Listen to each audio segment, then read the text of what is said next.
Although they cover just 6% of the Earth's surface, tropical rainforests serve as home to more than 50% of all the plant and animal species on Earth. These diverse ecosystems are vital to the health of our planet.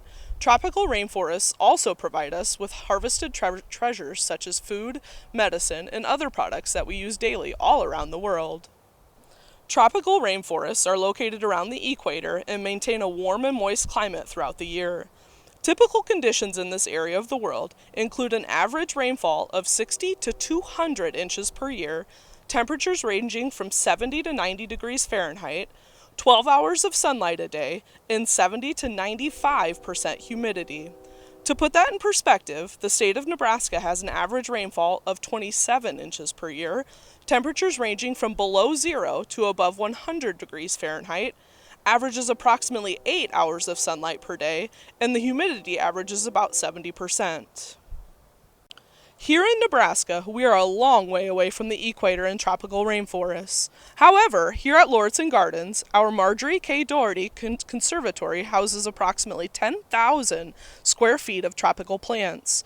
Come and walk with me and our tour guide Doug as we wander through the tropical house and explore the great plants that find their homes near the equator of our world. Hello there, my name is Doug and I'm one of the tour guide volunteers here at Lauritsen Gardens. Today we're going to take a tour through the tropics. We don't know what the tropics are here in Nebraska because we're in what is known as a temper zone.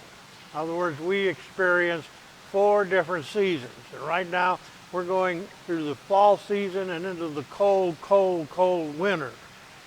In the tropics, they don't have the ice and the snow and the cold weather that we have here in Nebraska. Normally speaking, this room is a replica of an Amazon jungle. The room itself is kept at about 80 to 85 degrees year round. We have a lot of water features such as the pool and the waterfall behind me here. That keeps humidity in the air. And if the water features don't provide enough humidity, we have foggers in the ceiling that they go off and they add more, because a lot of these plants, they rely on the moisture in the air in order to exist. Over here behind me on the wall, you'll see some green plants sitting on the shelves. They're actually live plants. They don't need dirt like all the plants we have around here. We call them air root plants. And what they do is when they need a drink or need nutrients, they just pull it right out of the air. Over here on the other side, you'll see different types of palm trees. These are known as hurricane palms because if we had a heavy wind like they've been having with the hurricanes lately, these trees stand firm. Mother Nature gave them a root system that really anchored them in. All right, we're going to go up the stairs here and we're going to see some more plants that are very unusual. Actually, they're so unusual that we couldn't plant them outside here in Nebraska, because right now, while the temperature is getting down to 50 and then it stays at 50, these plants can't exist. They can't take cold weather like the plants we have around here. Let's go up the stairs here. As we go up the stairs here, you'll see on your left-hand side a plant that is called ficus. Ficus is actually the fig plant, and it can come in a woody bush such as you see here, a vine, or a big tree, which we'll see later on. A lot of times we see around the homes and the home plants the fig leaf ficus. Let's keep going up the stairs. Okay, when we get up to this landing, first thing you'll probably see is these big leaf plants over here in the corner. And you can probably notice that there's bunches of bananas that grow up there. This is a plant. It's not a banana tree. Basically because if you looked it up in an agricultural annual, it's classified as an herb. And that's all because of the fruit. Now the bananas, the bunch of bananas, it takes 6 months for them to ripen. And when they're ripe, the staff has a banana split Sunday. When they do ripe, the plant that's bearing them has to be cut out because it'll die. Right now it's spending all of its energy and moisture in developing the fruit so that we can have it in our tables. Let's go around the corner here.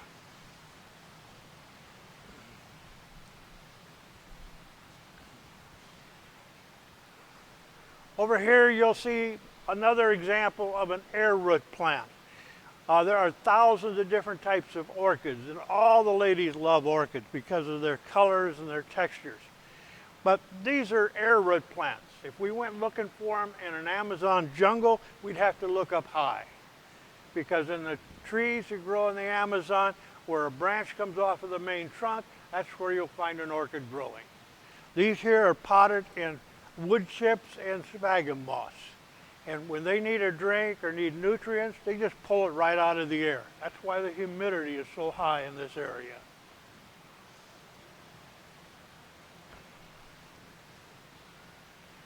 Growing up the side of the tree wall up here is a vine, and it's actually a philodendron. It's called the Monstera.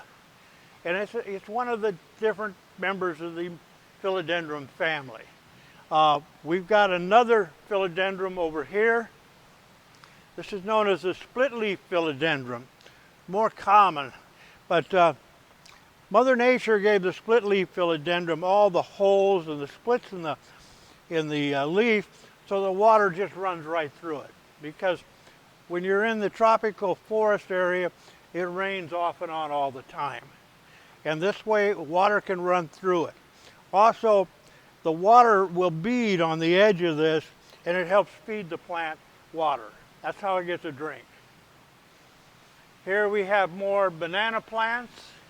Right now, they're not bearing any bananas.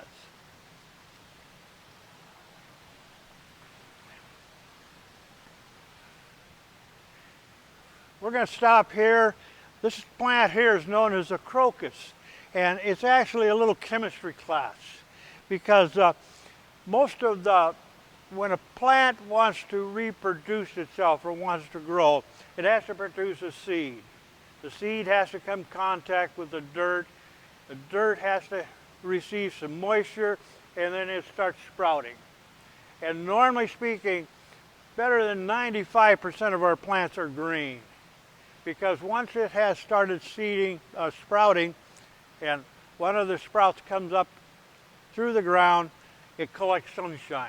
And out of the sunshine, it takes one element, which is chlorophyll. And the chlorophyll is green. And so consequently, most of our plants are green. Well, the crocus defies that, because what it does is it collects minerals out of the ground, such as copper or iron or any other minerals, and then it takes its chemistry, takes it and it flourishes in beautiful colors of orange and yellows and reds. And so consequently, we enjoy it as a texture plant. Here you'll see another one of the monsteras of the philodendron class.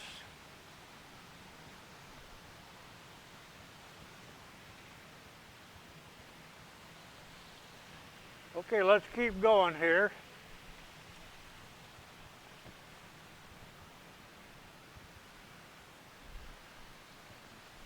There was once a plant specialist that was in a jungle such as this, and when he came upon this plant here, he looked at it, and then he saw this beautiful black blossom. And to him, it reminded him of a bat. So this became the bat flower plant.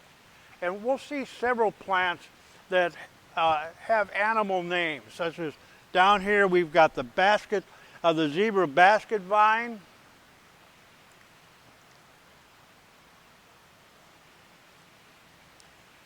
And if we look over here at this here potted plant, that's the bird of paradise.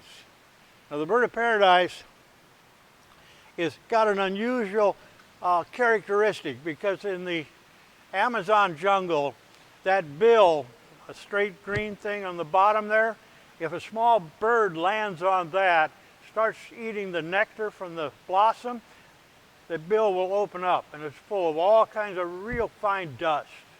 So in the Amazon, those small birds act as cross-pollinators for the bird of paradise.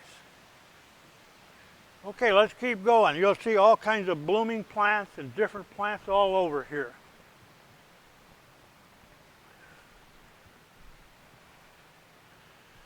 This terrace here, we have all kinds of ferns and fern-type plants. You'll never see a blossom on this terrace except for that tree up there. That tree will bloom, but the rest of these, a fern does not create a blossom. In other words, when it wants to pollinate itself, it will take, on the underside of its leaves, let's see if we can find one here. Yeah, there we go. The underside of its leaves, it will create a bunch of dots, either black or brown. And they're known as spores. And those spores will grow, and then all of a sudden they pop. And they create a dust that flies through the air by the wind. And that's how that plant pollinates itself.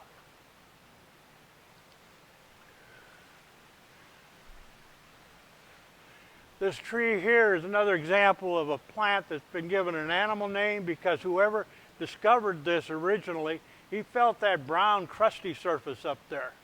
And that's how that plant gives itself a drink, is from that soft thing. But when he felt it, it reminded him of something he had as a kid. This became the teddy bear palm. Let's keep going here.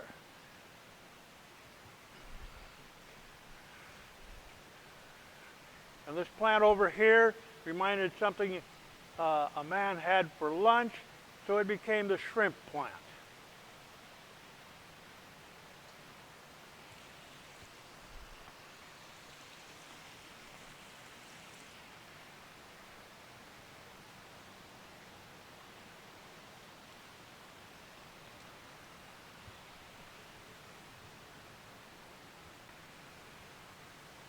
This here's the bottle palm, and this funny lacy growth that's on the side of it, that's actually the blossom for the bottle palm.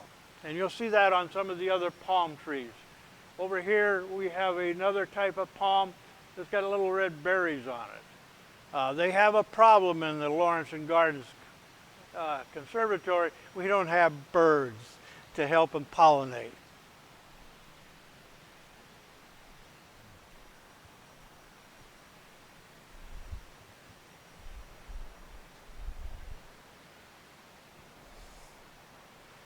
In our pot over here, we have a very unusual plant. It's called the Titan erma. We call it El Stinko. Right now, it's going to produce a small tree. But when it blooms, and it only blooms about every 4 or 10 years, it produces a 7-foot tall blossom. And if you walk in here, especially in the morning and the evening, it will stink. It smells just like rotten food. And that's why it's known as El Stinko. Because what this does is it emits a very foul odor, especially at night, because it uses moss as its pollinator.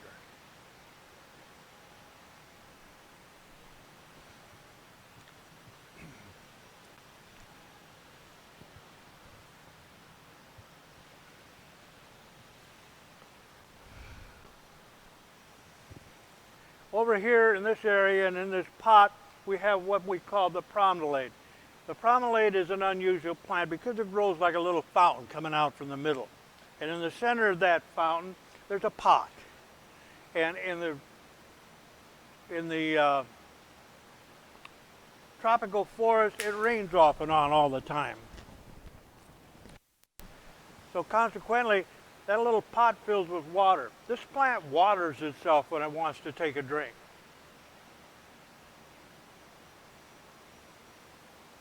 Over here behind us again, you can see where the foggers are going off and they're putting more moisture into the air. The humidity in this room is over 75% because a lot of the tropical plants, they just pull the moisture out of the air whenever they need a drink.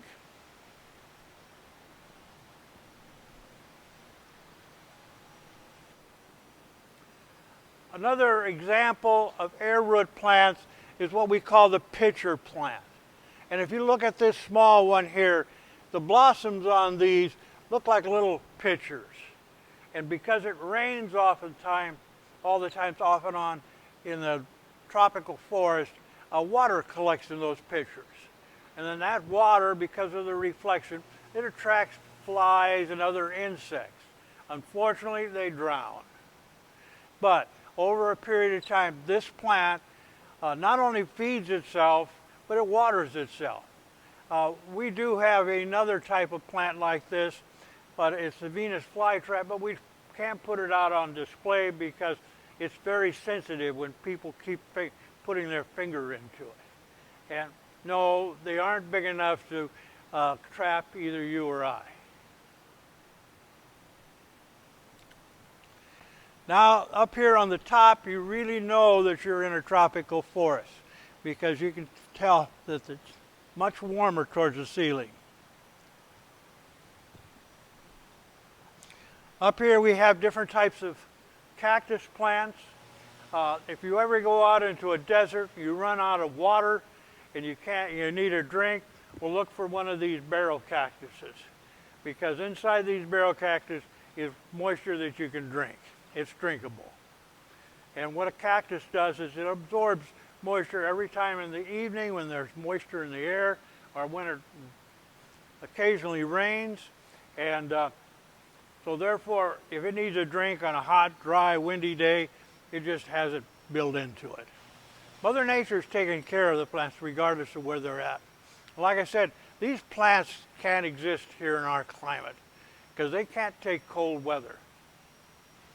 Over here in our lounge area, if you look down below here, you see another example of ficus. This is the one that's more common in household plants. That's known as the fiddle-leaf fig. From up here also you get an overview of the garden and all the different colors, textures, and what have you. Lawrence & Gardens here has 27 different types of palm trees. Each palm tree is just like the trees we have around here. They have their own characteristic. This one here is known as the Bismarck palm, and right next to it is another one, but if you'll notice there's a slight difference in the color, and that's because of the sun exposure that causes that.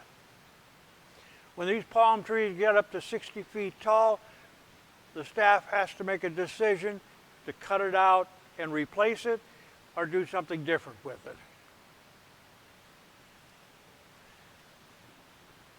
We hope you enjoyed our little tour of the gardens. Well, that concludes our trip here with Doug as your tour guide.